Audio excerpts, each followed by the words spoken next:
اعوذ باللہ من الشیطان الرجیم بسم اللہ الرحمن الرحیم السلام علیکم ورحمۃ اللہ وبرکاتہ۔ خوش آمدید ہے آپ کا صراط مستقیم چینل کی طرف۔ آج ہم پیش کریں گے آڈیو بک کی گناہان کبیرہ جلد اول کہ جو کہ ایک معروف عالم دین آغا دستغیب شیرازی کی تصنیف ہے۔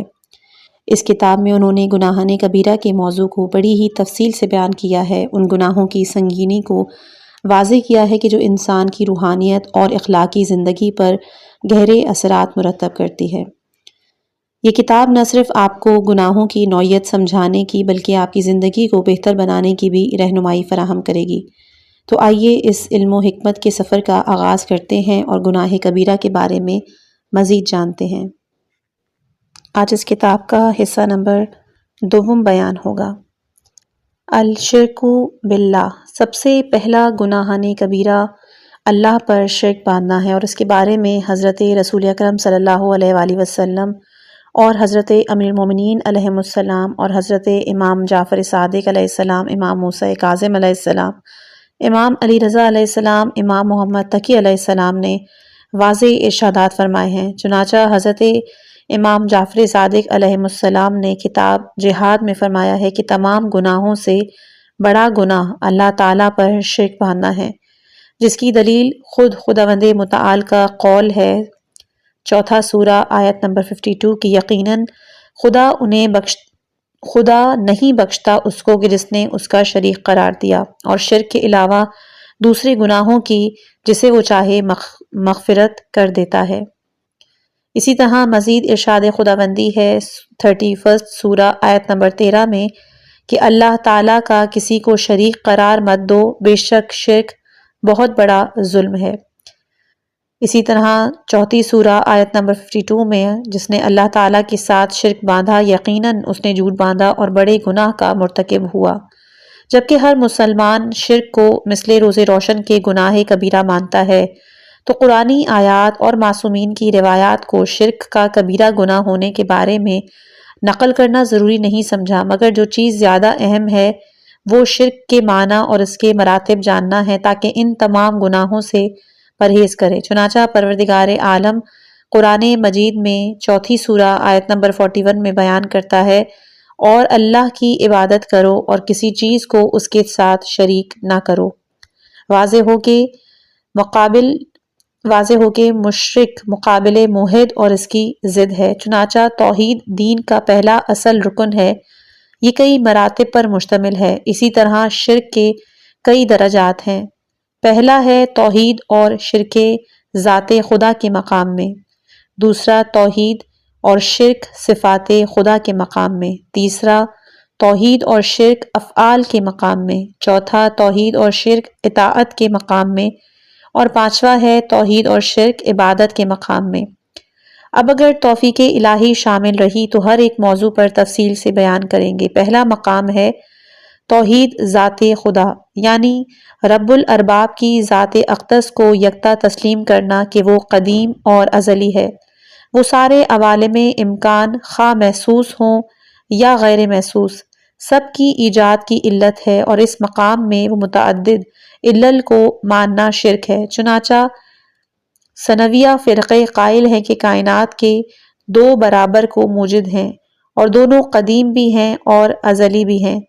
ایک نیکیوں کا مبدأ ہے کہ جس کا نام یزداں ہے، اور جو برائی کا خالق ہے اس کا نام اہرمن ہے۔ اس فرقے کے فاسد عقائد کی تردید کے لیے قرآنی آیات کے واضح دلائل موجود ہیں۔ چنانچہ سورہ نمبر 65 میں آیت نمبر 80 میں خدا فرماتا ہے، کہہ دو اے محمد سب کچھ اللہ کی طرف سے ہے۔ ان کے جواب میں ایک جملہ کافی ہے، اور وہ یہ ہے کہ کوئی خالص شر اس عالم میں سرے سے موجود نہیں، اور جو کچھ پہلے تھا اور حال میں موجود ہے اور آئندہ وجود میں آنے والا ہے سب کا سب خیر ہی خیر ہے، یا کم از کم خیر کا پلہ بھاری اور غالب ہے، اور شر کی سمت ہلکی اور مغلوب ہے۔ بہرحال اس مطلب کو تفصیل سے بیان کریں تو ہم اپنے موضوع کلام سے نکل آئیں گے۔ نصارہ بھی مشرک ہیں۔ عیسائی مذہب 3 قدیم اصل یعنی اب، باپ یعنی خدا، ابن یعنی بیٹا یعنی حضرت عیسیٰ علیہ السلام اور روح القدس یعنی جبرائیل کے قائل ہیں، اور ہر ایک کے لیے ایک خاصیت اور اثر کے معتقد ہیں۔ اللہ تبارک و تعالیٰ ان کی تردید میں سورہ مائدہ آیت نمبر 73 میں فرماتا ہے کہ جو لوگ اس کے قائل ہیں کہ اللہ تین میں سے ایک ہے، یعنی الوحیت، خدا، عیسیٰ اور روح القدس کے درمیان مشترک ہے، وہ یقیناً کافر ہو گئے، حالانکہ خدا یکتا کے سوا کوئی دوسرا معبود نہیں جو کہ تمام موجودات کا مبدا ہے۔ اسی طرح برہمن مذہب اور بدھ مذہب بھی تثلیت کا عقیدہ رکھتے ہیں۔ بت پرستی خدا کو شریک قرار دینا ہے۔ یہ بھی شرک کی ایک قسم ہے جو کچھ بت پرست فرقے ساری مخلوقات کی ہر نوع کے لیے ایک پروردگار قرار دیتے ہیں جسے رب النوع کہتے ہیں۔ اس فرقے کا کہنا ہے کہ پانی کے لیے الگ خدا ہے اور ہوا کا خالق الگ ہے۔ ان کے عقائد کی تردید میں اللہ تعالیٰ قرآن کی سورہ نمبر 12 کی آیت نمبر 6 میں فرماتا ہے کہ ذرا غور کرو کہ بھلا جدا جدا معبود اچھے یا خدائے یکتا و زبردست ہو سکتے ہیں۔ دوسرا مقام ہے صفات خدا میں توحید۔ صفات الہی میں توحید سے مراد یہ ہے کہ خدا کی ذاتی صفات جیسے حیات، علم، قدرت، ارادہ اور ان کی مانند دوسری صفات کو خدائے واحد کا عین جاننا اور جدا نہیں سمجھنا۔ اس کے سوا یہ صفات مخلوقات کی ذات پر زائد اور عارض صفات جاننا اور خدا یکتا کا فیضان رحمت اور بخشی ہوئی نعمت سمجھنا چاہیے۔ مثلا زید کے لیے حیات و علم و قدرت ذاتی نہیں بلکہ بعد میں عارض ہوا ہے۔ یہاں توحید خداوندی میں شرک کی دو قسمیں ہیں۔ پہلی یہ کہ صفات الہیہ یعنی علم، قدرت اور حیات وغیرہ کو ذات حق سے زائد جانے۔ اسی صورت میں جبکہ ذات خدا خود قدیم ہے، اس کی تمام صفات کو بھی قدیم ماننا پڑے گا۔ پھر تعدد قدمائے لازم آتے ہیں، چنانچہ یہ عقیدہ اشاعرہ سے منسوب ہے۔ ان کے اس دعوے کا بطلان اپنی جگہ ثابت ہے، یہاں اس کا تذکرہ کرنا ہمارے موضوع سے خارج ہے۔ مخلوقات کی اچھی صفات سب کی سب خدا کی جانب سے ہیں۔ اچھی صفات کے تمام مراتب کے جو کہ مخلوق کی طرف نسبت دیے جاتے ہیں، اگر ان سب کو اللہ تعالیٰ کا فضل و کرم سمجھا جائے تو یہی عین توحید اور حقیقت کے مطابق ہے۔ چنانچہ انبیاء اور ائمہ اطہار علیہ السلام کے متعلق ہمارا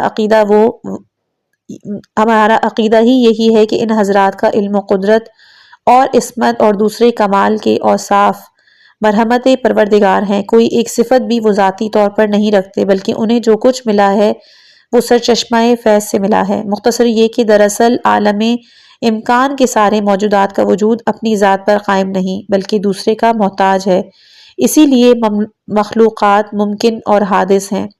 سب ایسے اللہ کے محتاج ہیں کہ جو اس کو پیدا کریں۔ اسی طرح کسی فرد کا کسی اچھی صفت سے متصف ہونا اس کی ثانوی کمان ہے اور ذاتی صفات نہیں جنہیں وہ از خود پیدا نہیں کر سکتا، بلکہ یقیناً وہ رب الارباب کا محتاج ہوتا ہے اور وہی اسے اپنے ارادے اور مصلحت کے مطابق اچھی صفات سے مزین کرتا ہے اور روزی دیتا ہے۔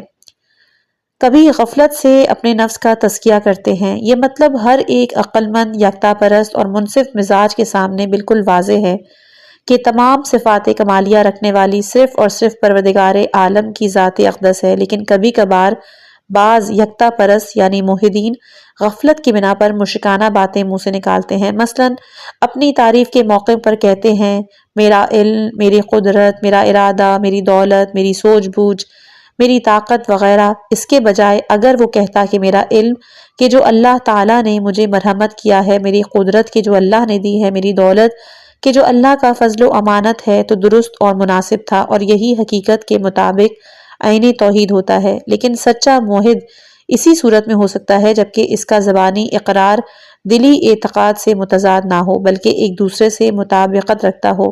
ایسے شخص کی علامت یہ ہے کہ وہ انتہائی شدت سے اپنے خالق کے سامنے تواضع اور انکساری سے پیش آتا ہے اور کفران نعمت کی صورت میں خداوند کے زوال سے اسے ہمیشہ ڈر رہتا ہے، اور دوسری علامت یہ ہے کہ وہ کسی کی تعریف اور خوشامد سے خوشی محسوس نہیں کرتا۔ پرہیزگار لوگ تعریف سے ڈرتے ہیں۔ خطبہ حمام نہج البلاغہ میں امیر المومنین علی علیہ السلام متقین کی صفات بیان کرتے ہوئے فرماتے ہیں کہ جب ان میں سے کوئی کسی کی تعریف کرنے لگے تو جو کچھ اس کے بارے میں کہتے ہیں کہ وہ پرہیزگار اس سے ڈرتا ہے اور کہتا ہے کہ میں اپنے نفس کو دوسروں سے زیادہ جانتا ہوں اور میرا پروردگار میرے نفس اور ضمیر کو اچھی طرح جانتا ہے، اس کے بعد درگاہ رب العزت کی طرف متوجہ ہو کے کہتا ہے کہ اے میرے معبود، یہ لوگ جو کچھ میری تعریف میں کہتے ہیں اس کا مجھ سے مواخذہ نہ کرنا، تعریف کرنے والا جس نظر سے مجھے دیکھ رہا ہے میں اس کا اہل نہیں ہوں، مجھے اس سے بالا تر قرار دے اور میرے ان گناہوں کو بخش دے کہ جو میرا مداح نہیں جانتا۔ خدا کی صفات میں کوئی بھی شریک نہیں۔ ایک شخص موحد اپنے آپ کو یا کسی اور کو خدائے بے مثل و یکتا کی حمد و ثنا کے استحقاق میں کسی کو کسی طرح شریک قرار دے سکتا ہے، جبکہ وہ دن و رات میں کئی مرتبہ کہتا ہے سبحان اللہ، یعنی میں اپنے خدا کو ہر قسم کے شریک و شرکت سے پاک و پاکیزہ سمجھتا ہوں، اور وہ بار بار کہتا ہے الحمدللہ، یعنی حمد و ستائش کے تمام مصادیق اور اقسام صرف پروردگار کے لیے مخصوص ہیں، اس کے علاوہ اور کوئی حقیقی تعریف کا استحقاق نہیں رکھتا۔ خلاصہ یہ کہ جبکہ موحدین یقین کے ساتھ جانتے ہیں کہ خدا کے بغیر کچھ بھی از خود حیثیت نہیں رکھتا اور جو کچھ ملا ہے وہ مالک حقیقی سے ملا ہے اور سب کے سب اس ذاتی اور صفاتی لحاظ سے اس کے محتاج ہیں، چنانچہ ارشاد رب العزت ہے سورہ نمبر 35 اور آیت نمبر 15 میں کہ لوگوں، تم سب کے سب ہر وقت خدا کے محتاج ہو اور صرف خدا ہی سب سے بے نیاز سزاوار حمد و ثنا ہے۔ یہی وجہ ہے کہ یکتا پرست لوگ اپنی تعریف خود کرنے سے اور دوسروں کی مدح سرائی سے مکمل طور پہ پرہیز کرتے ہیں، جیسا کہ حضرت امیر المومنین علیہ السلام نے موحد کی صفات اور خوشامدی کی تعریف سے ڈرنے کے بارے میں جو کچھ فرمایا وہ ابھی ذکر ہوا، بلکہ ایسے الفاظ و کلمات سے بھی اجتناب کرنا چاہیے کہ جن سے انسان کی استقلال اور بے نیازی اور خود نمائی کا اظہار ہوتا ہو، مثلا میں فلاں صفت یا پھر کمالیت رکھتا ہوں۔ تیسرا مقام افعال میں توحید اور شرک۔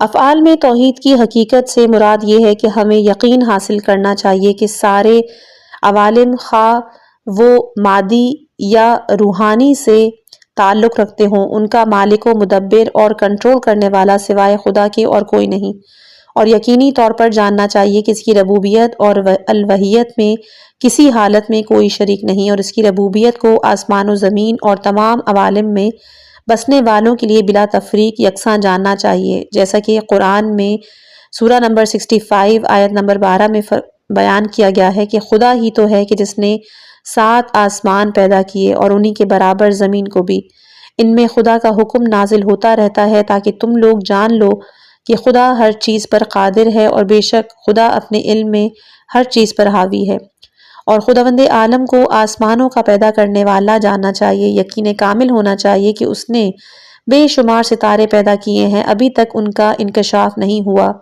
جدید سائنسی آلات سے صرف 1 کروڑ ستارے دریافت کیے گئے جو کہ ہر ایک علیحدہ عالم کی حیثیت رکھتا ہے، اور ہر ایک کی روشنی مختلف ہے اور ہر ایک دوسرے سے ٹکرائے بغیر اپنے مخصوص مدار میں گردش کرتا ہے۔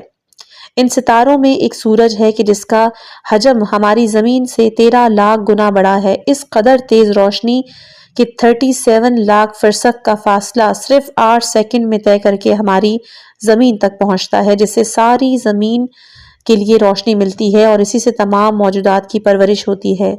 کیا شان ہے اس خالق بزرگ و برتر کی، سبحان اللہ خالق العظم۔ وہ ایسا خدا ہے کہ زمین کو پھاڑ کر اسے پھولوں کے اقسام اور گوناگون خوشبودار پودے نکالتا ہے، ان کی پتیوں اور پھولوں میں ہر قسم کے رنگ بھرتا ہے۔ وہی ہستی ہے کہ جس نے انسان کے لیے سونگھنے کی حس عطا کی ہے، جس سے خوشبو اور بدبو کی پہچان ہوتی ہے، اس کے علاوہ قوت باصرہ یعنی دیکھنے کی حس پیدا کی تاکہ مناظر قدرت کا مشاہدہ کر سکیں اور اس کے نیز اپنے پیدا کرنے والے کو جان لیں۔ وہ ایسا خالق ہے کہ گٹھلی میں شگاف پیدا کرتا ہے اور اس کا آدھا حصہ جڑ پکڑنے اور خوراک لینے کے لیے مختلف سمت میں پھیلاتا ہے، اور دوسرا حصہ فضا میں بلند کر کے آہستہ آہستہ اس کی نشو نما کرتا ہے، یہاں تک کہ اس سے ہر قسم ہر رنگ کے مختلف ذائقے والے پھل پھول پیدا ہوتے ہیں، جبکہ زمین پانی بے شمار نعمتوں کو چکھ کر اپنے خدا کی عظمت اور رحم و کرم کا اندازہ ہو جائے۔ معذرت، جبکہ زمین، پانی اور ہوا مختلف نہیں بلکہ ایک ہی ہیں، پھر بھی ذائقہ اور رنگ ان کا الگ الگ پیدا کرتی ہے۔ مختلف ذائقوں کو چکھنے کے لیے انسان کو قوت ذائقہ مرحمت فرمائی تاکہ انہیں بے شمار نعمتوں کو چکھ کر اپنے خدا کی عظمت کا اندازہ ہو اور اسے پہچان سکے۔ خدا وہ ذات ہے کہ جس نے گندے نطفے سے ہر قسم کے حیوانات پیدا کیے، انسان کو پیٹ، رحم اور جھلی یا مشیمہ کی تاریکیوں میں پیدا کیا، اس کے بعد اپنی قدرت کاملہ سے کس قدر عجیب و غریب ترکیب کے ذریعے عقل جیسی آنکھ عطا کی تاکہ انسان غور و فکر سے اللہ کی صنعت اور آثار کو دیکھ سکے اور اپنے نفس اور دوسرے موجودات کا چشم باطن سے مشاہدہ کرے۔ خدا وہ ہستی ہے کہ جس نے گندے، میلے اور ناپاک خون سے پاک اور صاف دودھ نکالا اور وہ پستان کی نالیوں کے ذریعے حیوان اور انسان، وہ ایسی ذات ہے کہ جو سب کو روزی دیتا ہے۔ رزق کی تقسیم کرنا، کم یا زیادہ دینا مکمل طور پر خدا ہی کے ہاتھ میں ہے۔ وہ ایسا کریم اور رحیم ہے کہ ہر کسی کی دعا قبول کرتا ہے، اس کی حاجت پوری کرتا ہے، جس سے وہ چاہے برائی کو دور کرتا ہے۔ خلاصہ توحید در افعال کے حقیقی معنی یہ ہیں کہ لا حول ولا قوت الا باللہ کے معنی سمجھنا، پھر دل میں یقین پیدا کرنا۔ بعبارت دیگر کلمہ شریفہ لا الہ الا اللہ کا مفہوم بھی یہی ہے۔ جس طرح کہ ہر چیز کی زندگی خدا سے ہے، اسی طرح اس کے آثار حیات بھی خدا سے تعلق رکھتے ہیں اور ان آثار کا ظہور بھی خدا کی جانب سے ہوتا ہے، خواہ وہ مقدار کی لحاظ سے ظاہر ہو یا کیفیت میں۔ چنانچہ تجربہ اور وجدان سے ثابت ہوا کہ مؤثر اشیاء کا اثر کبھی کبھار اس کے برعکس ہوتا ہے، جیسا کہ آتش نمرود کا اثر، یعنی حرارت ختم کر کے اس کو ٹھنڈک میں تبدیل کر دیا، کیونکہ خدا ہر چیز کا مؤثر ہے۔ اس اختصار کی تفصیل آگے بیان ہوگی۔ خداوند عزوجل ہر بیچارے کا فریاد رس، ہر پریشان حال کو نجات دینے والا ہے۔ دراصل انسان کا وجود خدا سے ہے اور اپنے افعال میں جو کچھ قدرت انسان رکھتا ہے وہ بھی خدا ہی سے ہے، یعنی اللہ تعالیٰ نے اسے توانائی، علم اور ارادہ دیا ہے تاکہ وہ خیر و شر کے افعال انجام دے سکے۔ اگر تمام مخلوقات مل کر قیامت تک اللہ کے بے پایاں رحم و کرم کے بارے میں بات چیت کریں تو اس کے ہزاروں حصے کا بیان بھی نہیں کر سکتے۔ اگر تم اللہ کی نعمتوں کو گننا چاہو تو ان کو شمار نہیں کر سکتے۔ انسان کی توانائی مشیت ایزدی سے گھری ہوئی ہے، محدود ہوتی ہے، جیسا کہ انسان بہت سے امور کی انجام دہی کے لیے ارادہ تو کرتا ہے لیکن اچانک اس کا ارادہ منسوخ ہو جاتا ہے یا اپنی توانائی سرے سے ختم ہو جانے کی بنا پر وہ کام انجام نہیں کر پاتا۔ در حقیقت مؤثر کی مرضی کے خلاف کام ہوتا ہے، اس لیے فاعل کو روک لیتا ہے۔ چنانچہ کسی نے امیر المومنین علیہ السلام سے دریافت کیا کہ اے میرے مولا، آپ نے اللہ تعالیٰ کو کیسے پہچانا؟ پس فرمایا کہ میں نے اس کو ارادوں کے منسوخ ہونے اور ہمتوں کے ٹوٹنے سے پہچان لیا ہے۔ سچ مچ خدا ہی کو تمام اشیاء کائنات کا مؤثر اور جن اشیاء میں مختلف آثار پائے جاتے ہیں ان کا مصدر بھی خدا ہی کو جاننا اور اسی پہ کامل اعتقاد رکھنا توحید کا بلند ترین مقام ہے۔ توحید کے اس اعلیٰ مرتبے پر پہنچنے میں بہت کم لوگ کامیاب ہوتے ہیں۔ جب بندے کو اس بات کا یقین پیدا ہو جائے کہ عالم امکان خواہ محسوسی ہو یعنی مادی یا غیر محسوسی یعنی روحانی ہو، ان سب کا مؤثر سوائے خدا کے اور کوئی نہیں، تو لازمی طور پر کچھ علامتیں اس سے ظاہر ہوتی ہیں اور ان میں سے ایک علامت خوف خدا کی ہے۔ یقین کے مقام پر فائز مومن اپنے پروردگار کی عظمت اور جن گناہوں کا وہ مرتکب ہوا ہے ان کے بغیر اور کسی چیز سے کبھی نہیں ڈرتا، چونکہ وہ یقین سے جان چکا ہے کہ سارے چرند پرند، رینگنے والے جن، بنی آدم، فرشتے اور دوسری مخلوقات سب کی سب اللہ کی فوج ہیں۔ اللہ کی اجازت کے بغیر ان کی جانب سے کسی کو کسی قسم کا نقصان یا نفع نہیں پہنچ سکتا۔ روایت ہے کہ یقین کی آخری حد یہ ہے کہ خدا کے ساتھ اور کسی چیز سے نہ ڈرے۔ حضور اکرم صلی اللہ علیہ وآلہ وسلم سجدے میں فرماتے تھے کہ خداوندہ اگر تیرا غضب میرے اوپر نہیں تو پھر مجھے کسی چیز کی پرواہ نہیں۔ امید بخدا، اگر یہ یقین حاصل ہے کہ عالم امکان میں اللہ کے سوا دوسرے کسی مؤثر کا اثر کارگر نہیں، تو ایسے مومن یکتا پرست خدا کے علاوہ اور کسی سے کسی قسم کی امید نہیں رکھتا۔ چنانچہ امیر المومنین علیہ السلام کا نہج البلاغہ میں ارشاد ہے کہ تم میں سے کسی کو اپنے پروردگار کے سوا کسی سے امید نہیں رکھنی چاہیے، جیسا کہ ارشاد ہوا ہر فرد کی اصل خدا سے ہے اور ہر خیر کا وجود اور پیدائش کا مرکز بھی وہی ہے۔ اسی طرح ہر وہ نیکی کہ جو ایک شخص سے دوسرے فرد تک پہنچتی ہے وہ بھی خدا کی طرف سے ہے۔ چنانچہ قرآن مجید میں خداوند فرماتا ہے کہ نیکی فقط پروردگار ہی کے۔ اب جن اشخاص کو یہ یقین ہو چکا ہے کہ مؤثر خدا ہے تو نعمت دینے والے کا شکر ادا کرنا چاہیے، چونکہ تمام خیرات اسی کے ہاتھ میں ہیں اور وہ ہر چیز کو جتنا چاہے خیر اور برکت و رحمت دیتا ہے۔ اسی لیے علم اور یقین کے ساتھ کہتے ہیں الحمدللہ، یعنی تمام تعریفیں اللہ ہی کے لیے مخصوص ہیں۔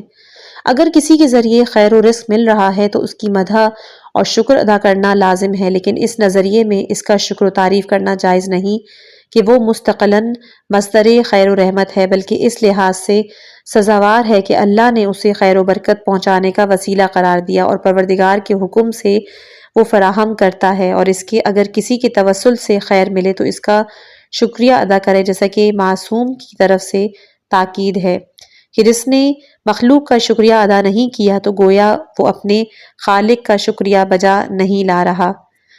مخلوق کی کسی مدح میں پوشیدہ شرک۔ حضرت امام جعفر صادق علیہ السلام سے تفسیر آیہ مبارکہ سورہ 12 آیت نمبر 106 ہے کہ اور اکثر لوگوں کی یہ حالت ہے کہ وہ خدا پر ایمان نہیں لاتے مگر شرک کیے جاتے ہیں۔ شرک کے بارے میں فرمایا کہ شرک کی اقسام میں سے ایک یہ ہے کہ کوئی شخص کہے جائے اگر فلاں آدمی نہ ہوتا تو میں ہلاکت میں پڑتا، اگر فلاں شخص نہ ہوتا تو فلاں چیز مجھے مل جاتی، اس طرح کہا جائے اگر فلاں نہ ہوتے تو میرے بال بچے تلف ہو جاتے۔ اس قسم کی عبارتیں اس بات کی دلیل ہیں کہ بولنے والے کے عقائد بھی ایسے ہیں، اگر حقیقت میں ایسا اعتقاد رکھتا ہے تو وہ مشرک ہے۔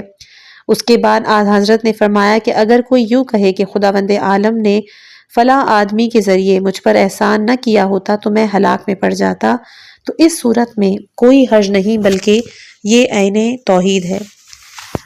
مسمہ بن عبد الملک سے روایت ہے کہ حضرت امام جعفر صادق علیہ السلام منی میں تشریف رکھتے تھے کہ ایک سائل خدمت میں حاضر ہوا۔ آپ نے کسی کو حکم دیا کہ اسے انگور کا ایک خوشہ دیا جائے۔ سائل نے عرض کیا کہ مجھے اس کی ضرورت نہیں، اگر پیسہ ہو تو دیجیے۔ حضور نے کہا کہ اللہ تجھے وسعت دے، مگر کچھ دیا نہیں۔ اس کے دوسرا سائل خدمت میں حاضر ہوا۔ جناب نے 3 دانے انگور دستے مبارک سے اٹھا کر اسے مرحمت فرمائے۔ سائل نے اٹھا لیے اور کہا الحمدللہ رب العالمین الذی رزقنی، کہ ساری حمد و ثنا عالم کے پروردگار کے لیے ہے کہ جس نے مجھے روزی عطا کی۔ تو حضور نے کہا کہ ٹھہر جاؤ۔ دونوں دستے مبارک ہتھیلیوں تک انگور کے دانوں سے پر کر کے 2 مرتبہ اور دیے۔ سائل دوبارہ شکر خدا بجا لایا۔ آن حضرت نے پھر فرمایا اور ٹھہرو۔ جب وہ کھڑا رہا تو آپ نے اپنے غلام سے فرمایا کہ تیرے پاس کتنے پیسے ہیں؟ عرض کیا تقریباً 20 درہم۔ آپ نے سائل کو دے دیے۔ اس نے اٹھ کر کہا الحمدللہ رب العالمین، کہ ساری تعریفیں تمام عالم کے پروردگار کے لیے مخصوص ہیں۔ خدایا یہ روزی تیری طرف سے ہے، تو یکتا ہے، تیرا کوئی شریک نہیں۔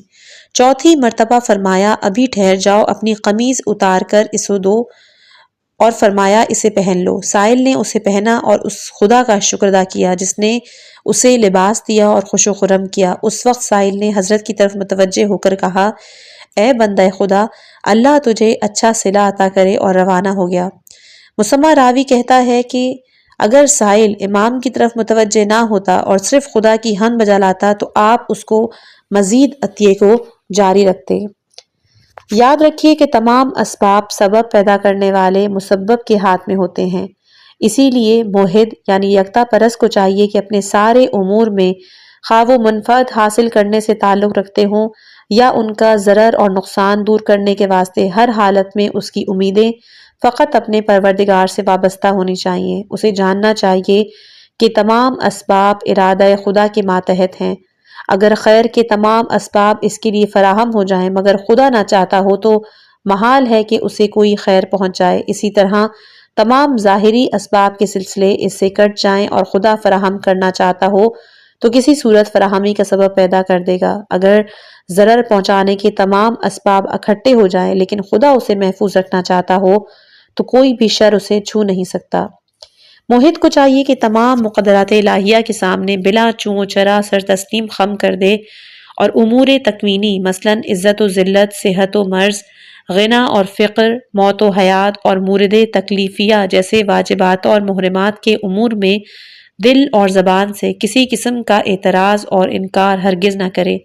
ان امور میں اپنی فکر و نظر کا اظہار بھی نہ کرے، مثلاً ایسا کیوں ہوا، اس طرح ہونا چاہیے تھا، یا بارش کیوں نہیں ہوئی، ہوا اس قدر گرم کیوں ہے، یا یہ کہنا کہ اللہ نے مجھے مال یا اولاد کیوں نہیں دی، فلاں جوان کیوں عنقریب جوانی میں مر گیا، فلاں بوڑھا رہا، اللہ نے اس چیز کو واجب اور اس کو حرام کیوں قرار دیا۔ اس طرح کی باتیں بنانے والا در حقیقت خدا کی الوہیت اور اس کی ربوبیت میں اپنے کو شریک قرار دیتا ہے۔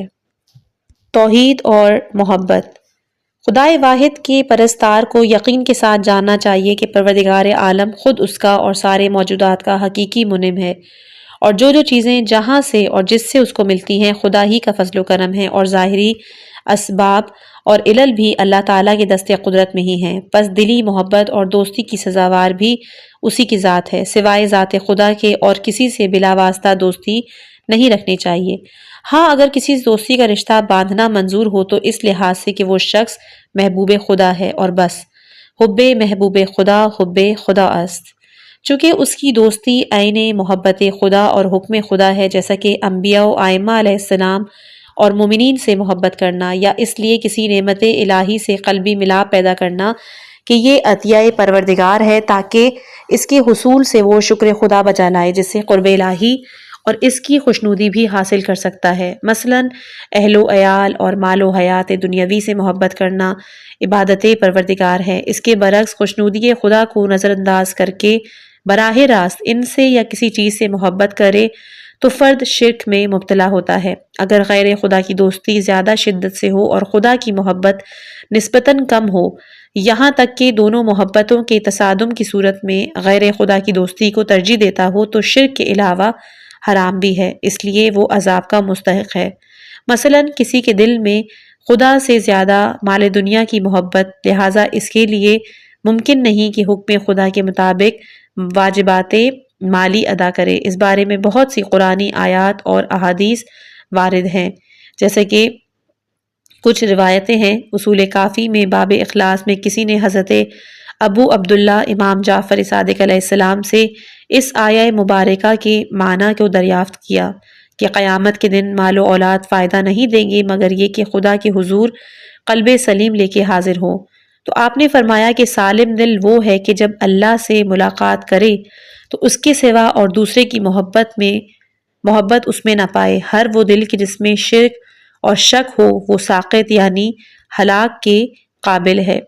حضرت سلیمان کے دور حکومت میں ایک چڑے نے اپنے مادہ سے کہا، اری تو مجھے جفت ہونے سے کیوں روکتی ہے؟ میں اس قدر طاقت رکھتا ہوں کہ اگر چاہوں تو حضرت سلیمان کی گنبد کو اپنی چونچ سے اٹھا کے دریا میں پھینک دوں۔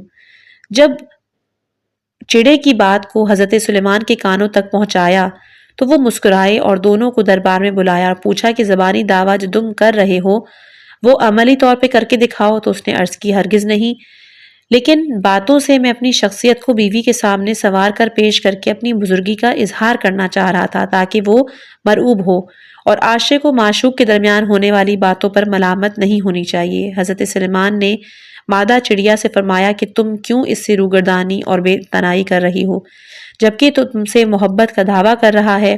مادہ نے کہا کہ یا رسول اللہ، وہ جھوٹا دعویٰ کر رہا ہے، وہ میرا دوست نہیں ہے چونکہ اس کی محبت دوسرے کے ساتھ ہے۔ بس حضرت سلیمان کا دل ان باتوں سے متاثر ہوا اور وہ بہت رونے لگے اور 40 دن تک اپنے عبادت خانے سے باہر نہیں آئے اور دعا کی کہ خداوند عالم چڑے کے دل کو اپنے جوڑے کے علاوہ دوسرے کی محبت سے پاک کر دے۔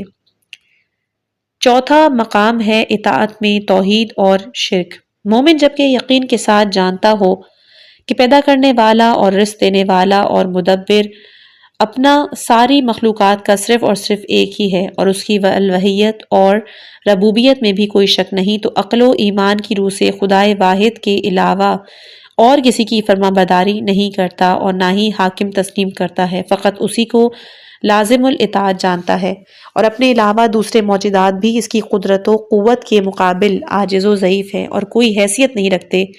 تمام مخلوقات اپنی ذات کے لیے نفع حاصل کرنے پر قادر ہیں، نہ ضرر کا دفاع کر سکتی ہیں، نہ موت و حیات اور حشر و نشر کا اختیار ہے۔ اللہ کے پسندیدہ احکام، ولایت الہیہ کا سلسلہ انبیاء کرام اور ائمہ ہدیٰ علیہ السلام کے علاوہ زمانہ غیبت صغریٰ میں نواب خاصہ اور غیبت کبریٰ کے زمانے میں نواب عامہ پر منحصر ہوتا ہے، کہ جن کے بارے میں قرآن میں 45 سورہ نمبر 4 میں آیت نمبر 28 میں بیان ہے کہ جس نے رسول کی فرمانبرداری کی حقیقت اس نے اللہ کی فرمانبرداری کی، اور ارشاد ہے کہ جو تم کو رسول امر کریں اسے لے لیا کرو اور جس سے منع کریں اس سے باز رہو۔ اولی الامر کون ہے؟ اسی طرح ایک اور ارشاد ہے سورہ نمبر 4 آیت نمبر 62 میں کہ اے صاحبان ایمان، خدا کی اطاعت کرو، رسول کی اور تم میں سے جو صاحبان امر ہیں ان کی۔ تو یہاں پر یہ اولی الامر سے کون مراد ہیں؟ صاحبان امر کے بارے میں اہل سنت والجماعت کے کئی اقوال ہیں۔ کہتے ہیں کہ اس سے مراد حکام ہیں۔ یہ قول علم اور حجت اور دلیل سے خالی ہے۔ اگر حاکم ہو اور عدالت نہ ہو، حکم خدا کو جاننے میں سب سے زیادہ ماہر نہ ہو، خواہشات نفسانی کا مخالف نہ ہو، اپنے آقا کا مطیع نہ ہو، تو اجتماع ضدین یا نقیص لازم ہے۔ دیگر باتیں ہمارے موضوع بحث سے خارج ہیں، جیسا کہ عمر بن خطاب کا قول ہے کہ 2 متع رسول خدا کے زمانے میں حلال تھے اور میں نے ان دونوں کو حرام قرار دے دیا ہے۔ بس جو کوئی ان کو اولی الامر جانتا ہے اسے چاہیے کہ پیغمبر خدا کے حکم کے مطابق متع کو حلال جانے جیسا کہ خود اس نے اعتراف کیا، اور حرام بھی جان لے جیسا کہ اس نے حکم دیا۔ جب موضوع ایک ہی اور اس کے متعلق 2 مختلف حکم صادر ہوتے ہیں تو اجتماع ضدین یا نقیص لازم آتا ہے۔ حب علی حکم پیغمبر سے ہونی چاہیے یا معاویہ کی نسبت سے؟ مثلا معاویہ علی کے ساتھ جنگ کرنا واجب جانتا تھا، جبکہ حضور صلی اللہ علیہ وآلہ وسلم نے حرام قرار دی تھی، جیسا کہ فرمایا علی سے لڑنا میرے ساتھ لڑنا ہے۔ معاویہ مولا علی علیہ السلام سے بغض رکھنے کا حکم دیتا تھا، جبکہ پیغمبر اکرم صلی اللہ علیہ وسلم نے ان کی دوستی واجب اور اللہ تعالیٰ نے حضرت علی اور آل علی کی مودت کو اجر رسالت بھی قرار دیا، جیسے کہ قرآن میں سورہ نمبر 42 آیت نمبر 22 میں بیان ہوا ہے کہ اے رسول تم کہہ دو کہ میں اس تبلیغ کا اپنے قرابت داروں یعنی اہل بیت کی محبت کے سوا تم سے کوئی صلہ نہیں مانگتا۔ اس صورت میں خدا اور رسول کی اطاعت کا لازمی نتیجہ محبت حضرت علی علیہ السلام اور ان سے صلح و صفائی، اور معاویہ کو اولی الامر تسلیم کرنا حضرت علی علیہ السلام سے بغض رکھنے اور جنگ کرنے کے مترادف ہے۔ اس صورت میں بھی اجتماع یا ضدین لازمی آتا ہے۔ اولی الامر ایک گروہ کے لیے مخصوص نہیں ہے۔ اولی الامر کا منصب صرف امراء و حکام ہی کے لیے مخصوص سمجھنا اس آیے کے خلاف ہے، کیونکہ خداوند متعال نے اولی الامر کی اطاعت کو اپنی اور اپنے رسول کی اطاعت کے بعد ذکر فرمایا، یعنی اولی الامر کی اطاعت عین اطاعت رسول خدا ہے۔ اسی لیے اطیعوا الامر اولی الامر منکم نہیں فرمایا، بلکہ تیسری مرتبہ اطیعوا کی تکرار کرنے کے بجائے واو عطف استعمال کیا ہے، بین معنی کہ اطاعت اولی الامر عین اطاعت رسول ہے اور دونوں ایک ہی ہیں اور ان کے درمیان کوئی بھی فرق نہیں ہے۔ کیا اولی الامر سے مراد علماء ہیں؟ مذکورہ مطالب سے بعض علماء عامہ کے قول کا بطلان واضح ہوتا ہے۔ ان کا کہنا ہے کہ اولی الامر سے مراد علماء ہیں، حالانکہ علماء معصوم نہیں ہوتے، سب جائز الخطا ہیں۔ یہی وجہ ہے کہ علماء کے اقوال اور ان کی آراء ایک دوسرے سے مختلف ہیں، اور یہ بھی قابل ذکر ہے کہ عصمت باطنی امر ہے اور لوگوں کی نظر سے پوشیدہ ہے، اسی لیے اولی الامر کا تعین اور انتخاب خدائے عالم غیب اور اس کے پیغمبر صلی اللہ علیہ وآلہ وسلم کی جانب سے ہونا چاہیے۔ بہت سی شیعہ اور سنی کتب میں وارد ہے کہ جن میں اولی الامر تعین کر کے ائمہ اثنا عشر میں منحصر کیے گئے ہیں۔ ان میں سے ایک مشہور روایت حوالے کے طور پر یہاں ذکر ہوتی ہے کہ جو کہ خاص و عام دونوں کے نزدیک متواتر ہے۔ جناب جابر ابن عبداللہ انصاری سے روایت منقول ہے کہ انہوں نے کہا کہ میں نے حضور صلی اللہ علیہ وآلہ وسلم سے پوچھا کہ میں خدائے تعالیٰ اور رسول خدا کو جانتا ہوں مگر اول الامر کو نہیں جانتا۔ تو حضور نے کہا کہ اے جابر، اول الامر میرے بعد میرے خلفاء اور مسلمانوں کے ائمہ ہیں، اور ان میں سے پہلے علی ابن ابی طالب علیہ السلام ہیں، ان کے بعد حسن علیہ السلام، ان کے بعد حسین علیہ السلام، اور ان کے بعد ان کے فرزند علی ابن الحسین علیہ السلام، ان کے بعد محمد ابن علی علیہ السلام کے جن کا لقب توریت میں باقر ہے۔ تمہاری ان سے ملاقات ہوگی تو ان کو میرا سلام کہنا۔ ان کے بعد جعفر علیہ السلام، ان کے بعد موسیٰ علیہ السلام، ان کے بعد علی علیہ السلام، اور ان کے بعد محمد علیہ السلام، ان کے بعد علی علیہ السلام، ان کے بعد حسن علیہ السلام۔ اور جب حجت ابن الحسن علیہ السلام کا نام لیا تو فرمایا وہ میرا ہم نام ہوگا اور اس کی کنیت بھی میری کنیت ہی ہوگی۔ وہ اللہ کی طرف سے اس کے بندوں پر حجت اور بقیت اللہ ہوگا۔ اللہ تعالیٰ اسے مشرق اور مغرب کا فاتح قرار دے گا۔ وہ اپنے پیروں کے درمیان سے اس طرح غائب ہوگا کہ غیبت کا زمانہ طولانی ہونے کی بنا پر لوگ اس کے وجود کی تصدیق نہیں کریں گے مگر ایسے مومن کہ جن کا دل اللہ تعالیٰ نے آزمایا ہوا ہے۔ جابر کہتے ہیں کہ میں نے عرض کی کہ یا رسول اللہ، کیا شیعوں کو ان کی غیبت سے فائدہ ہوگا؟ فرمایا ہاں، لوگ اسی طرح فیض حاصل کریں گے جس طرح بادل کے پردے میں موجود سورج کی روشنی سے موجودات عالم بہرہ مند ہوتے ہیں۔ اس حدیث سے معلوم ہوتا ہے کہ اہل بیت اطہار علیہم السلام کی اطاعت بھی عین اطاعت خدا ہے۔ اب ہم کہہ سکتے ہیں کہ غیبت امام کے زمانے میں جامع الشرائط فقی کی اطاعت بھی واجب ہے۔ اس کی اطاعت عین اطاعت امام ہے کیونکہ وہ امام کی جانب سے منسوب ہے۔ چنانچہ توقیع حضرت حجت امام زمانہ عجل اللہ فرجہ شریف میں لکھا ہوا ہے کہ فکر و نظر سے اس شخص کی طرف دیکھو کہ جو تم میں سے اثنا عشری اور اہل بیت علیہ السلام کی پیروی کرنے والا ہو، جو ہماری احادیث کو روایت سے اور ہمارے حلال و حرام کو دیکھتا ہو، ہمارے احکام کو وہ جانتا ہو، پس تم اس کے حکم پر راضی ہو جاؤ۔ بے شک اس شخص کو میں تمہارا حاکم قرار دیتا ہوں۔ جب وہ ہمارے احکام کے بارے میں حکم صادر کرے تو اسے قبول نہ کرنے والا یقیناً حکم خدا کا استخفاف کرتا ہے اور ہلکا شمار۔ فقیہ کے لیے شرط ہے کہ وہ دنیا کا لالچی نہ ہو، دنیاوی شہرت اور جاہ و جلال کا طالب نہ ہو، اس کے دل میں باطل تعصب نہ ہو۔ اس قسم کی صفات سے متصف فقیہ کی پیروی کرنی چاہیے اگرچہ کوئی دوسرا اس سے زیادہ پرہیزگار بھی موجود ہو۔ چنانچہ اسی مضمون کی ایک حدیث عالم ربانی شیخ انصاری نے کتاب احتجاج میں خبر واحد حجت ہونے کے بارے میں حضرت امام حسن عسکری علیہ السلام سے نقل کی ہے، جس کی عبارت یہ ہے کہ فقہا میں سے کوئی فقیہ ہونے کے علاوہ اپنے نفس کا نگران، دین کا محافظ، خواہشات نفسانی کا مخالف اور ہر لحاظ سے اپنے مولا کا مطیع ہو تو ایسی صورت میں عوام کو اس کی پیروی کرنی چاہیے۔ امام کی اطاعت امام کی فرمانبرداری کے مانند واجب ہے۔ اسی طرح اطاعت والدین بھی اطاعت خدا ہے۔ قرآن میں خداوند متعال ذکر کرتا ہے کہ اور تمہارے پروردگار نے حکم دیا کہ سوائے اس کے کسی دوسرے کی عبادت نہ کرنا، ماں باپ سے نیکی کرنا، اگر ان میں سے ایک یا دونوں تیری سامنے بڑھاپے کو آ جائیں تو خبردار ان کے جواب میں اف تک نہ کہنا اور نہ ہی جھڑکنا، تو بہت ادب سے کہا کرو اور ان کے سامنے نیاز و ادب اور خاکساری کا پہلو جھکائے رکھو۔ دعا کرو کہ اے میرے پالنے والے، جس طرح ان دونوں نے بچپن میں میری پرورش کی ہے اسی طرح تو بھی ان پر رحم کر۔ والدین اگر واجب سے منع کریں اور حرام کا امر دیں تو اس وقت ان چیزوں کو نہیں کرنا۔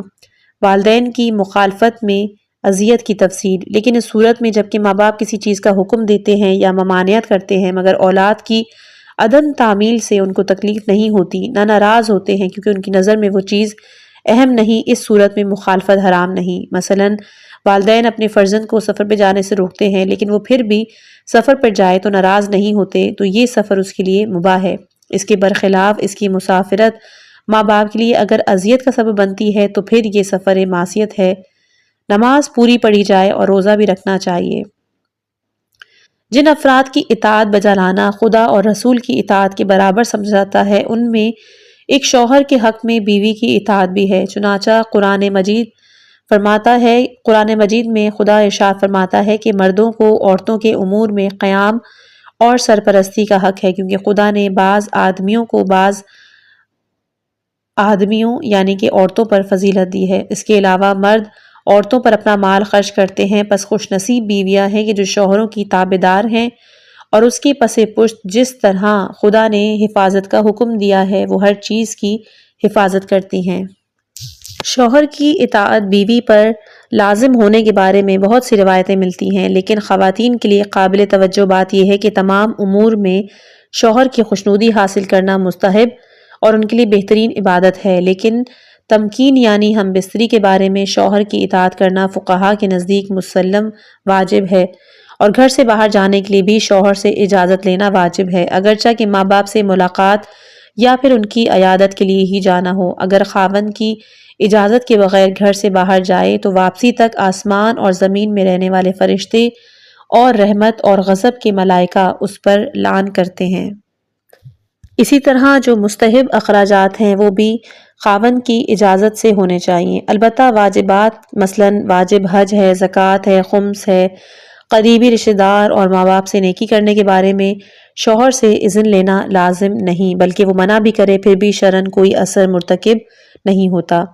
اب جبکہ یہ معلوم ہوا کہ فقط خدا کی عبادت اور اطاعت اور جس کو خدا معین کرے اس کی اطاعت اور واجب ہے، چنانچہ پیغمبر خدا صلی اللہ علیہ وآلہ وسلم اور 12 اماموں کی اطاعت، نوابین امام اور بعض دوسرے افراد کی جن کی اطاعت شرع مقدس کی اور احکام خدا کی تعلیم کے لیے ان کی طرف رجوع کرنا واجب ہے، مگر دعوے اور فیصلوں کے لیے حکام جور کی طرف رجوع کرنا اور عدالتوں میں حاضر ہونا یا ان کی درباری حمایت کرنا اس طرح ناجائز ہے جیسا کہ طاغوتی حکومت سے رجوع کرنا۔ ایسی عدالتوں کے ذریعے جو کچھ لینا ہے وہ حرام ہے، اگرچہ کہ وہ مال اور اس کا حق کے ساتھ ہو۔ چنانچہ حضرت امام جعفر صادق نے ارشاد فرمایا کہ اگر کوئی حاکم جور کی عدالت میں دعویٰ دائر کرے، اگرچہ اس کا دعویٰ حق پر مبنی ہو یا ناحق، بے شک اس قسم کے دعوے دار نے طاغوت کو اپنا قاضی اور حاکم قرار دیا ہے، اور جو کچھ اس کے حکم سے لیتا ہے خالص سخط یعنی دین خدا کے خلاف اور حرام ہے، اگرچہ لی ہوئی چیز پر اس کا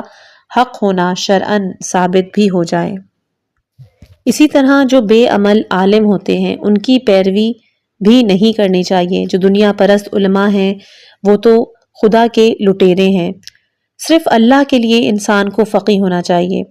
یہاں پر عوام مقصر ہے، در حقیقت وہ تمام افراد کے جو اہل بیت اطہار علیہ السلام اور ان کی جانب سے معین علماء ربانی سے جان بوجھ کے کنارہ کشی اختیار کرتے ہوئے خواہشات نفسانی پورا کرنے کی خاطر دوسروں کی طرف رجوع کرتے ہیں، ایسے لوگ مقصر یعنی باوجود قدرت احکام اللہ ترک کرنے والے ہیں، اور اس آیہ شریفہ کے بھی مصداق ہیں۔ سورہ جاثیہ آیت نمبر 23 کہ تم نے اس شخص کو دیکھا کہ جس نے اپنی نفسانی خواہش کو معبود بنا رکھا ہے۔ 5واں مقام ہے عبادت میں توحید اور شرک۔ پروردگار عالم نے اپنی عظیم فضل و کرم کی اظہار کے لیے تمام بندوں کو دعوت عام دی ہے، اس کی بارگاہ میں حاضری دیں، اس کی رحمت و برکت اور گوناگون نعمتوں سے بے شمار فیض حاصل کریں، ایسے بلند درجات پر فائز ہو جائیں کہ جو اس سے پہلے کسی آنکھ نے نہ دیکھے، نہ کسی کان نے سنے، نہ کسی دل کو چھوئے۔ بشر خاکی کجا رب العالمین کجا، اس قول کے مطابق چھ نسبت خاک را بے عالم پاک، اللہ پاک کے بندے وسیلے اور آمادگی کے سوا ذاتی استعداد و قابلیت کے بغیر قرب الہی کے وسیع و عریض بساط پر ہرگز قدم نہیں رکھ سکتے، کیونکہ بندہ ناچیز بلا واسطہ اور بلا عمل مجرد و محض کی قربت کی خواہش کرنا ناممکن ہے۔ اس لیے خدا نے اپنی حکمت سے حضرت خاتم الانبیاء صلی اللہ علیہ وآلہ وسلم ائمہ ہدیٰ علیہ السلام کو بندگان خدا کے لیے وسائل اور ان کے توسط سے عبادات کو ذریعہ قربت قرار دیا، تاکہ ان مضبوط رشتوں کو تھام کر عبد خاکی کے لیے اپنے معبود عالی تک رسائی ممکن ہو۔ وسیلے سے نفس انسانی اس طرح موثر ہوتا ہے اور جبلت تبدیل ہو جاتی ہے جس طرح کیمیا چھونے سے تانبے کی طبیعت اور صورت بدل کر کھرا سونا بن جاتی ہے، اسی طرح خدا کی عبادت کے نورانی اثرات سے تاریک نفوس کا تزکیہ ہوتا ہے اور دلوں کی تاریکی دور ہو جاتی ہے۔ پھر تمام مراتب پاکیزگی طے کرنے کے بعد عبادت کی برکت سے قرب الہی کی بساط پر قدم رکھ کر دو جہاں کی خیر و خوبی شرف حاصل کر سکتے ہیں۔ قبول عبادات کے لیے کچھ شرائط ہیں کہ سب سے اہم شرط نیت میں خلوص پیدا کرنا ہے، بلکہ عمل میں خلوص ایسا ہی ہے جیسا کہ جسم میں جان کا ہونا۔ اگر عبادات خالص نہیں تو مقرب درگاہ الہی ہونا تو درکنار بندے کو اپنے خالق سے اور زیادہ دور کر دیتا ہے۔ قرآن میں اس موضوع سے متعلق بہت سی آیات موجود ہیں کہ جن میں ایک کا میں ذکر کروں گی۔ سورہ نمبر 29 آیت نمبر 14 میں ہے کہ کہہ دو اے نبی مجھے تو یہ حکم دیا گیا ہے کہ عبادت کو اسی کے لیے خالص کر کے خدا ہی کی بندگی کروں۔ ریاکار مشرک ہے۔ معتبر روایات سے یہ مطلب اخذ ہوتا ہے کہ دکھاوے کا کام کرنے والا شخص مشرک اور منافق ہے اور وہ پروردگار عالم کے عذاب میں گرفتار ہو کر اس کے غضب کا نشانہ بنتا ہے، خواہ اس کی ریا و واجبات میں ہو یا مستحبات میں، چاہے وہ مستقل ریاکار ہے یا شرکت کے طور پر بالفاظ دیگر وہ مخلوق سے قریب تر ہونے اور اس کے نزدیک اپنے آپ کو محترم بنانے اور خوشنودی کے لیے عبادت کرتا ہے، اور اس کے ساتھ ساتھ امر خدا کی فرمانبرداری کا قصد بھی رکھتا ہے اور اس کی رضایت و قربت کا آرزومند بھی ہے۔ اس قسم کے تعبد کو شرک در مقام عبادت کہتے ہیں۔ قارئین محترم کو مزید معلومات فراہم کرنے کے لیے اس موضوع سے متعلق کئی آیات شریفہ ہیں جن کا ایک کا یہاں ذکر کروں گی۔ ان میں ایک سورہ نساء کی یہ آیت ہے، آیت نمبر 142 کہ بے شک منافقین اپنے خیال میں خدا کو فریب دیتے ہیں حالانکہ خدا انہیں ان کے مکر و فریب کا بدلہ دینے والا ہے۔ یہ لوگ جب نماز پڑھتے ہیں کھڑے ہوتے ہیں تو کراہت سے کھڑے ہوتے ہیں اور فقط لوگوں کو دکھاتے ہیں اور ریا کرتے ہیں، دل سے خدا کی یاد کم کرتے ہیں۔ یہ لوگ کفر اور ایمان کے درمیان تردد کی حالت میں جھول رہے ہیں، نہ مومنین کے ساتھ ہیں کیونکہ ان کے باطن کفر سے بھرے ہوئے ہیں، اور نہ ہی وہ کافروں کے ساتھ ہیں چونکہ بظاہر مسلمان ہیں اور مومنین سے مشابہت رکھتے ہیں۔ حضرت امام محمد باقر اور امام جعفر صادق علیہ السلام سے روایت ہے کہ بحار الانوار میں ہے کہ حضور صلی اللہ علیہ وآلہ وسلم سے روایت ہے کہ بے شک اگر کسی بندہ خدا نے کوئی عمل خیر انجام دیا اور اس کا قصد اللہ کی رضا جوئی اور آخرت کا ثواب حاصل کرنا ہو، اگر اس عمل میں مخلوق کی خوشنودی شامل کی گئی تو وہ مشرک قرار پائے گا۔ اسی طرح حضور سے روایت ہے کہ آپ نے فرمایا بے شک جہنم کی آگ اور اہل جہنم ریاکاروں کے سبب فریاد کرتے ہیں۔ کسی نے دریافت کیا کہ آگ کس طرح روتی ہے؟ فرمایا آگ کی گرمی کی شدت سے کہ جس میں ریاکار لوگ مبتلا عذاب میں جہنم نالہ و فریاد کرتا ہے۔ حضرت امیر المومنین نے فرمایا کہ بے شک خداوند عالم نے حضرت محمد صلی اللہ علیہ وآلہ وسلم کو اس لیے بھیجا کہ اس کے بندوں کو لوگوں کی پرستش سے روک کر خدا کی عبادت کی جانب رہنمائی کریں۔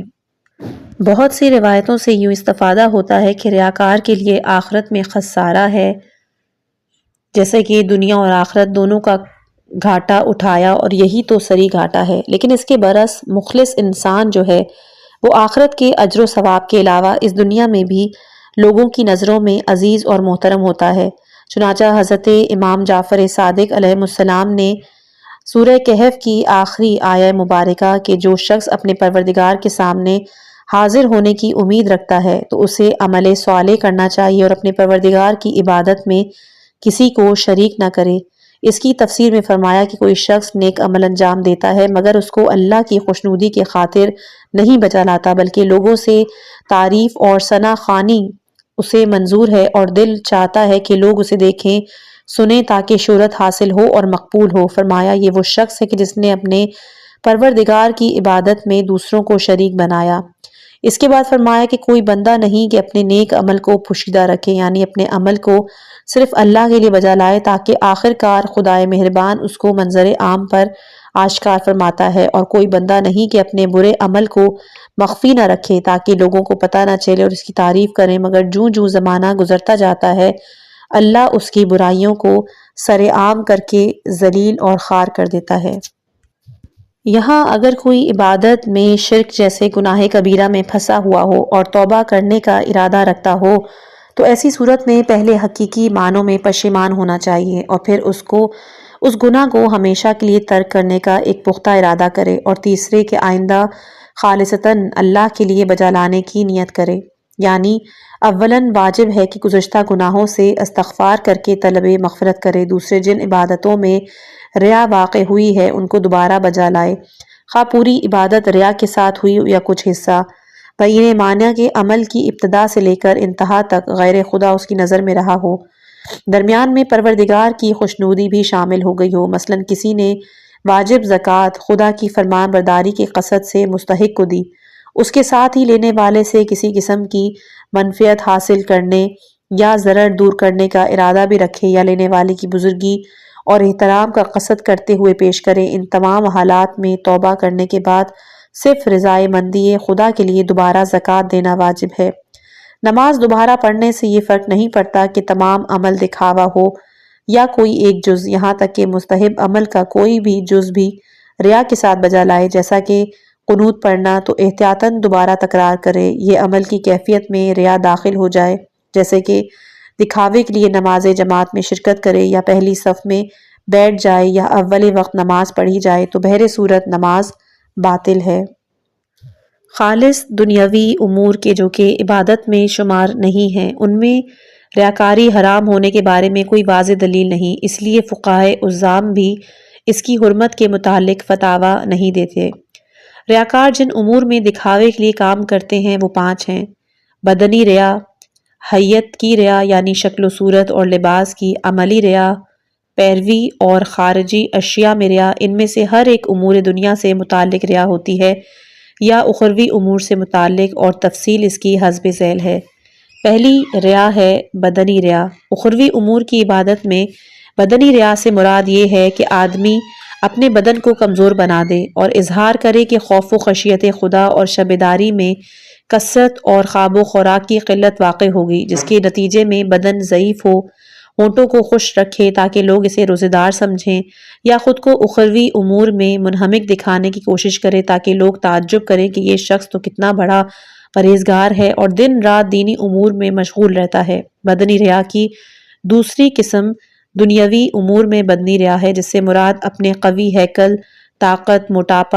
دوسرا ہے شکل و صورت اور لباس کی ریا۔ اخروی امور میں حیت و پوشاک کی ریا، مثلاً مونچھوں کو منڈوا کر صاف کرنا تاکہ لوگ گمان کریں کہ یہ شخص آداب و سنت کا سختی سے پابند ہے، یا راستہ چلتے وقت سر اور نظر کو نیچا کر کے باوقار آہستہ آہستہ چلنا، سجدے کے آثار پیشانی سے ظاہر کرنا، گندے پھٹے لباس کو پہن کر ترک دنیا کی نمائش کرنا وغیرہ۔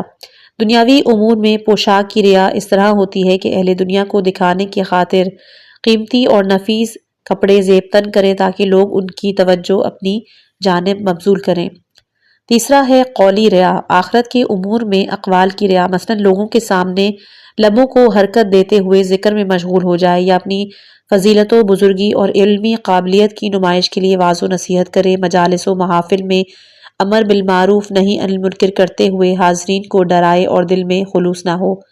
اس طرح دنیاوی امور میں قولی ریا سے مراد لوگوں کے سامنے اپنے کمالات کا اظہار کرنا تاکہ لوگ اس کا احترام کریں، فضیلت کے قائل ہوں، جس موضوع پر بحث ہو وہ اپنی اظہار نظر کرے تاکہ لوگ اسے باخبر اور دانش سمجھیں، ہر ایک کے ساتھ خوش آمد اور زبانی ہمدردی کا اظہار کرے تاکہ لوگ اس کے شیفتہ ہو جائیں۔ چوتھا ہے عمل کی ریا۔ اخروی عمل میں ریاکاری، جیسا کہ لوگوں کے سامنے نماز پڑھتے ہوئے لمبی صورتوں کی تلاوت کرنا، رکوع اور سجود کو طول دینا، خشوع اور خضوع کی نمائش کرنا، واجب اور مستحب روزے رکھنا، حج و زیارات بجا لانا، کھانا کھلانا، صدقات دینا، صرف اس لیے ہو کہ لوگ اس کے متدین اور اس کو عبادت گزار سمجھے۔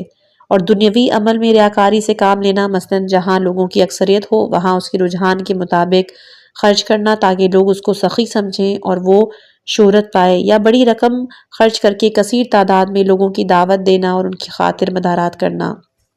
پانچواں ہے بیرونی اور خارجی امور میں ریا۔ گزشتہ چاروں قسموں کی ریا انسان کی ذات سے تعلق رکھتی ہے۔ اب پانچویں قسم کا بیان ہوتا ہے کہ جس کا تعلق خارجی امور سے ہے۔ ایسی ریا بھی گزشتہ کی طرح دنیاوی اور اخروی امور میں واقع ہوتی ہے۔ اخروی امور میں ریا کی مثال یہ ہے کہ کوئی شخص دینداروں اور علماء کی مجلس میں بغیر دلی لگاؤ کے محض دکھاوے کے لیے شرکت کرے، یا عبادت گزار اور پرہیزگاروں سے ملنے جائے، یا اپنے گھر میں ان کی دعوت دے تاکہ لوگ اس کو دیندار خیال کریں۔ اسی طرح دنیاوی امور میں بھی ریاکاری ممنوع ہے، مثلاً حکمرانوں، بادشاہوں کے دربار میں آمد و رفت تاکہ لوگ اس کے اثر و نفوذ کے قائل ہوں۔